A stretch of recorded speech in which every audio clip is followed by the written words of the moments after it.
Hi everyone!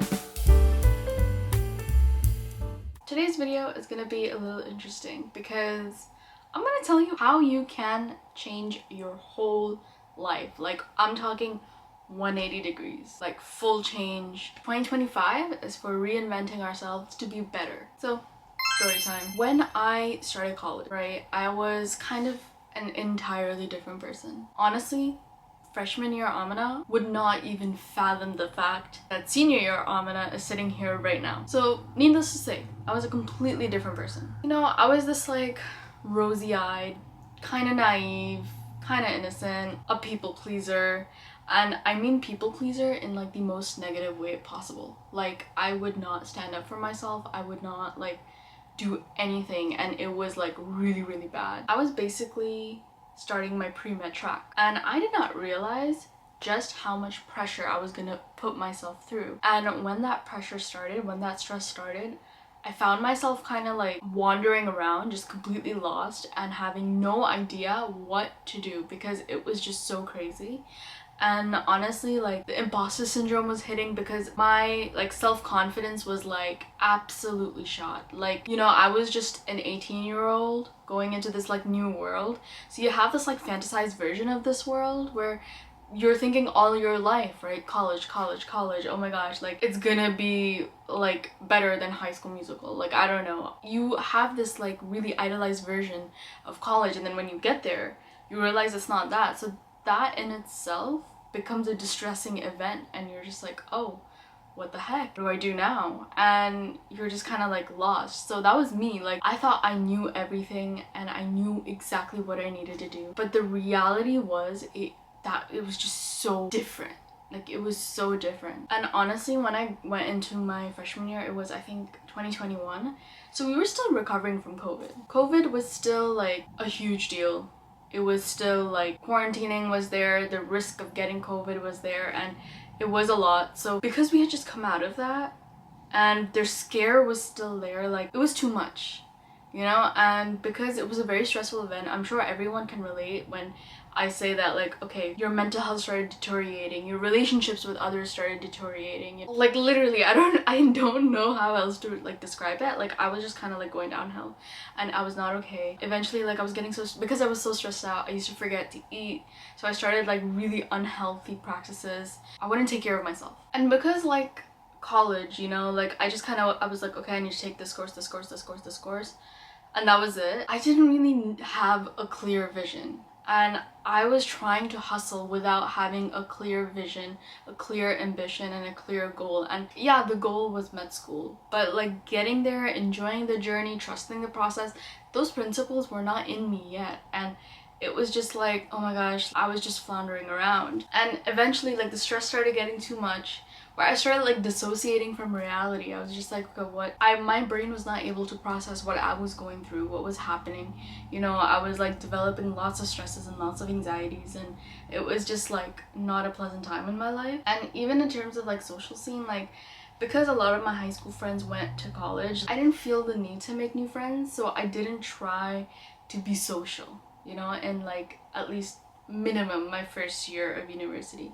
And honestly, like, that was so detrimental because like I wasn't making new connections, I wasn't making my network was not widening. And then I would wonder, like, oh my gosh, like, what is happening? Why am I feeling so lonely? One day, all of this caught up to me, okay? Mentally, physically, all of this caught up to me, and I was just like down in the dumps. I realized that I was not okay. I was becoming temperamental. I was becoming sad. I was becoming irritable. And I was just like very dissociated all the time. So you know what?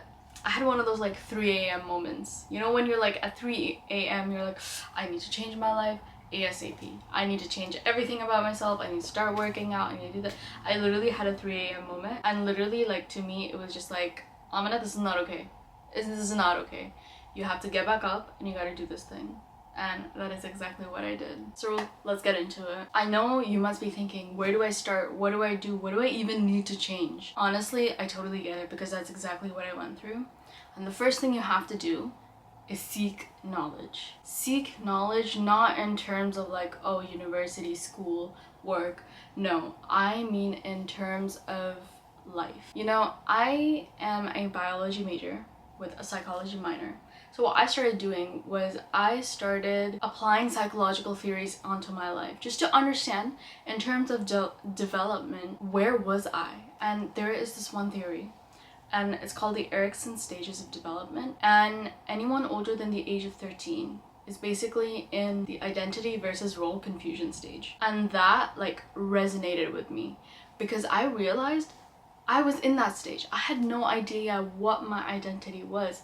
And under this role confusion, I had no idea what I wanted to do, what I didn't want to do, and all of that stuff. So with the hope to kind of like understand myself more, I started exploring things. I started seeing like, okay, what do I really like? What movies do I like? What music do I like?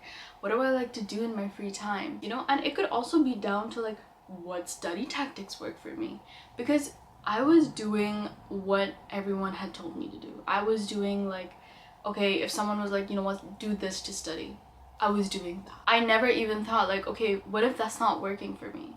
You know, what if there's like another strategy that would work for me? And oftentimes I would discover like certain things that people told me, like do it in this way, that was actually harder for me, and that would stress me out more. I ended up exploring like crazy. I explored so much, and it was so wild. I realized what worked for me, what did not work for me.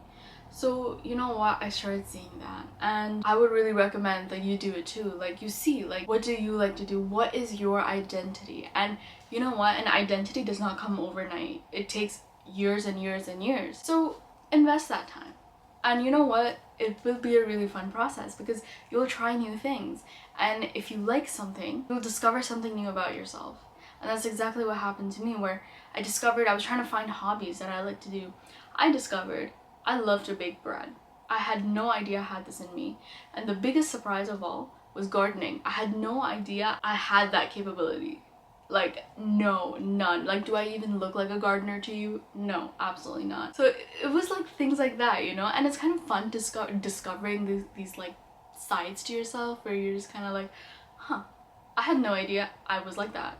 But you were. And the second thing you have to do, reprioritize. You have to reprioritize everything.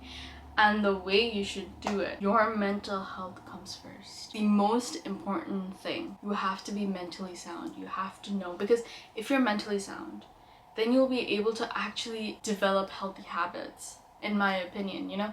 Like if I am in my like motivational era and I'm like mentally sound, I'll be like, okay, you know what, like let me go out and let me do some movement. Let me go out, let me work out, you know, go to the gym, do all that stuff. It's good. Mental health, good. So mental health needs to be right, like your first priority. And then you could see like, okay, what comes next? Maybe it's your work, maybe it's your studying, maybe it's something else. Like you never know, right? But the biggest thing, your first priority has to be mental health. The next thing you have to change is you have to process the fact that, you know what, your work doesn't define you, your studies, your grades, those things don't define you. Your attitude and your behavior defines you. And this thing took me so long. Like, we put so much emphasis on, okay, your grades are like the big main thing. Your achievements are like the main thing that define you and make you a good person or a bad person. No, your attitude and your behavior does that. You know, if I had $1 for every time the most like successful people acted like absolute horrible people, I would be so rich. And you know what? With these people, their attitude, their behavior is what's like remembered, not the fact that they achieved this, did that, got straight A's. You have to recognize that your attitude is what defines you, not your achievements, not the fact that you work, not the fact that, oh, look at me, I'm in like law school or medical school. No, you have to realize that. And that is how people see you. That is how people perceive you. When you're conscious of that fact, you try to become better and you try to present yourself better. Eventually, it comes from a place within where you want to be better, and you want to be a better person, a kinder person, a more respectful person, and a more respectable person. That is like the key, you know, to kind of like elicit that self-awareness and that change in you. Now, one thing that was really important for me was intentions. Changing my intentions for everything. And you know what, even when I was doing like quote-unquote healthy practices, I had unhealthy intentions for it. I know this sounds like a little bit of like a riddle. Let me expand. For instance, you want to go to the gym, but you want to go to the gym to lose weight and tone your body. That, in my opinion, is not a healthy intention. Like, yes, you could want it, but that shouldn't be the only reason you're going to the gym for, because that could lead to dysphoria. That could lead to discouragement, because that's exactly what I did. I used to go to the gym and I used to be like, okay, I want to lose weight and I want to get like abs. Okay, that's great. But I used to get discouraged that in one gym session I would not see any results. And eventually, like a little bit, like that discouragement used to start chipping away my motivation to go to the gym. So I was not able to be consistent, because in my head I was like, what's the point? It's gonna literally take me years to get to that point of like a toned body and all of that fun stuff. So I just like, my intention was not right. But recently I reframed my intention. Now it became, okay, I need to release the stresses and anxieties of the whole day, and I need to get those happy hormones. I need to get those endorphins. And you know what? That changed everything. Endorphins are released every single time you work out. Every time you work out, if you're doing it right, your stresses and your anxieties will be released in the physical form. When that happens with every session, you start thinking like, okay, yeah, now I have a reason to be consistent because I want to experience that again. Right? So you're able to be more consistent, you're able to be more mindful, and you're able to move your body and you want to do it, you know? It's not a chore, it's that I have to do it. This is something that's therapeutic for me and I need to go and do it. So your intention should change in terms of everything. And this, honestly, in my opinion, is the hardest thing to do. To reframe your thoughts like that, it takes a lot of work and a lot of like internal dialogue. You know, there are people that still haven't figured out how to reframe their thoughts. You know, even when you're in the process of it, you're gonna fall short so many times. It's a really hard and grueling process, but when you're able to do it, when you're successful, it literally can change your life. It's amazing, fantastic. Now, one thing that I started doing, and this might not seem that big, honestly, because it took me so long to do it, because I myself did not think it was going to be a huge deal, and that is to go outside. Forcing myself to go outside whenever I wanted. I used to wait. I was one of those people who used to wait for like other people to be free and available to go do something. I stopped doing that. I was like, this is like never gonna happen. So instead, I started doing it for myself, where I was just like, okay, you know what? You're gonna go out and you're gonna go to a cafe.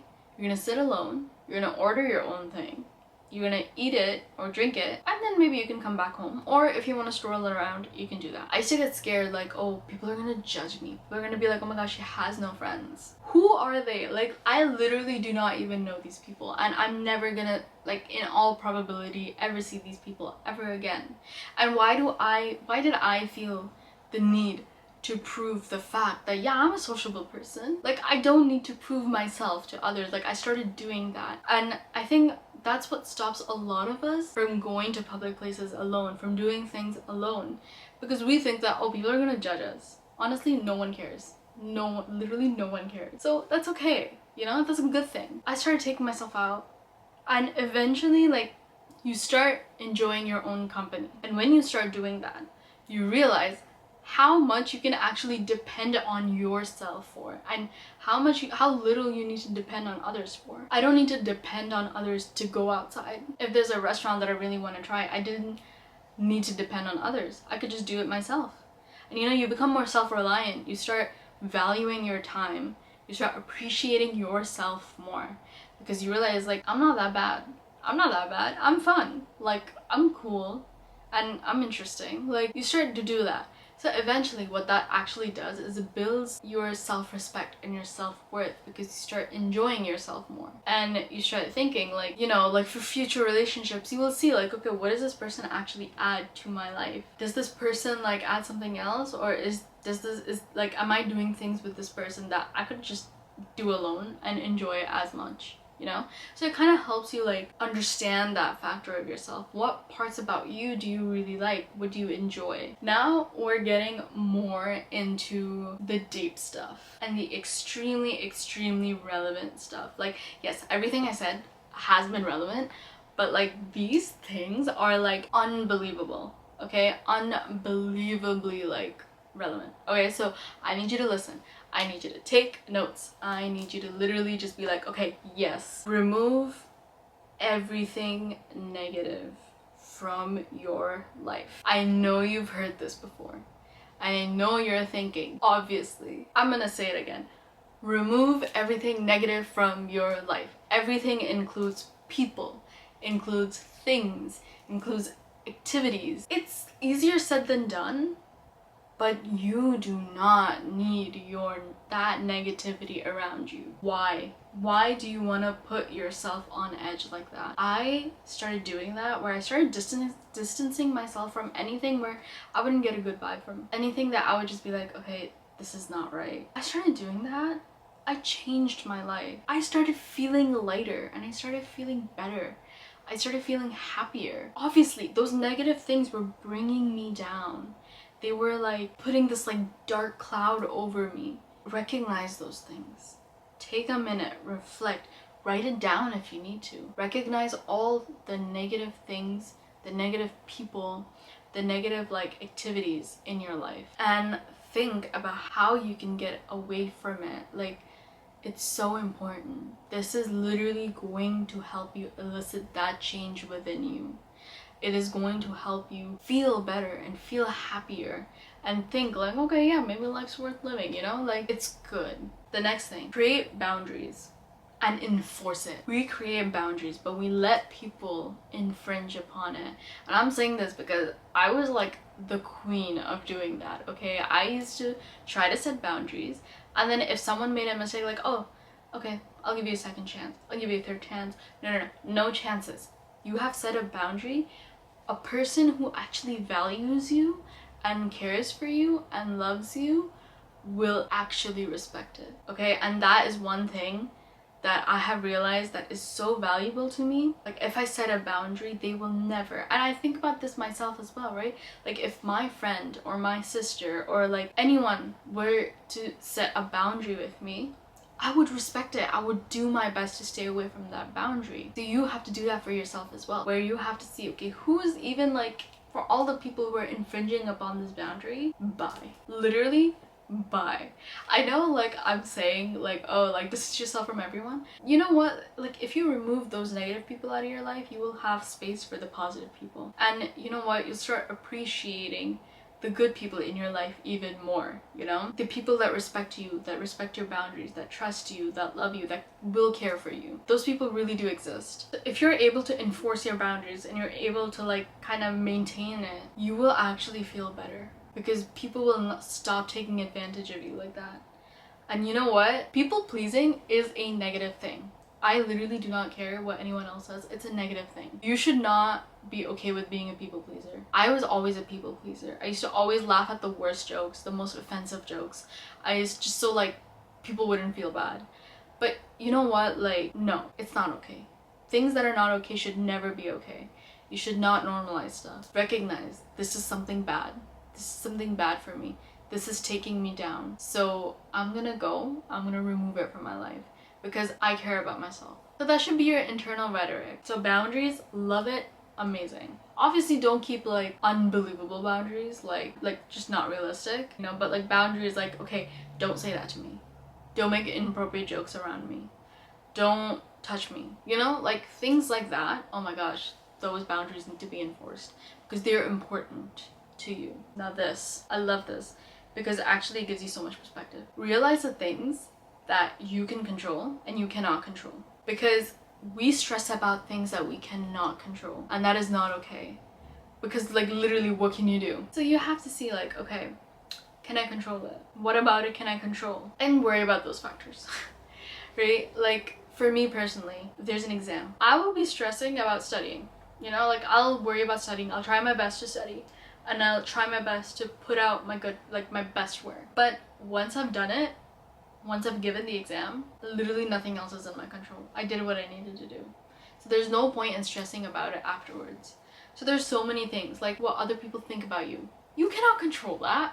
There's no way you cannot control. What you have to do is just try to be your best person, your best self, and project yourself nicely, you know? That's all you can do. Things like that you cannot control.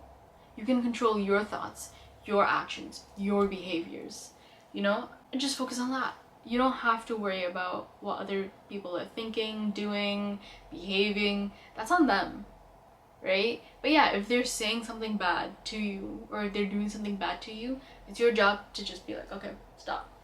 Stop right there. Not welcome, you know? And you know what? This includes assumptions as well. This includes if you assume other people's feelings, other people's lives, you know, like, oh, this person's probably living like this. You don't know. You never know. If you don't know it, if you haven't seen it, let it go. Because there's no point in assuming. Like, if you say something, you know, like this happens so many times with me where I'm talking to a person and I say something and in my head I'm like, why did I say it like that? Why did I say it like that? Oh my gosh, they're gonna think I'm horrible.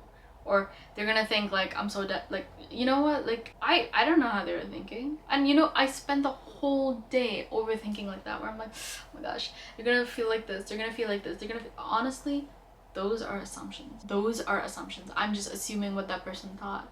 Why? Honestly, like the fact that I had that self-awareness to kind of catch myself and be like, that wasn't right, make sure that doesn't happen again. Make sure you don't use that tone again or say it like this again, you know? As long as you're doing that, you're fine. What the other person thinks, it's on them. You cannot control that. And those kind of assumptions, you have to let go. You have to recognize, am I assuming or is this a fact? Is this something that I've seen? If it's something you've seen, that okay, understandable. But if it's just an assumption, which most of the time it probably is, let it go. Let it go. You're done. Like, you don't need that unnecessary stress and that unnecessary like worry, you know? And the last thing that I want to talk about here, and I do think this is the most important thing, give yourself grace. The journey to self-growth is a long, treacherous, difficult one, filled with obstacles. Give yourself grace when you kind of fall back into old patterns, when you kind of like do something where you were just like, why did I do that? That was horrible, that wasn't healthy, that wasn't good. It's okay. If it happens once, twice, it's fine. Honestly, like, of course, it shouldn't happen like all the time, but give yourself that grace. You know, it's not a linear journey. It's really not. You're gonna have your ups and your downs. You're gonna have your moments where you're just gonna be like, oh my god, this is literally so bad. It's okay. Learn to give it. Don't be so hard on yourself, you know? It's okay. You're doing great. The fact that you're even thinking about doing this personal growth, that's what matters. That is literally what matters. You are halfway there. Honestly, just to take the initiative to start, you're halfway there. The other half is just doing it, you know? It's a huge deal. So congratulate yourself. Pat yourself on the back, you know? We love it. We love to see people trying to become better, because honestly, once you get through it, and I still have some parts about me that I need to work on, but on the parts that I have, it's so amazing. It feels so great. You feel like, yes, I'm finally there for myself, because only you can help yourself. I think that's a great note to end at. Thank you so much for watching this video. Please comment down below what resonated with you, any advice that you have for other viewers, what your experiences have been. If you've made it this far, I love you already. Please make sure to like and subscribe to this channel, and follow my socials. Check out my socials. I have very different content on like all the platforms. And yeah, I will see you in the next video. Bye!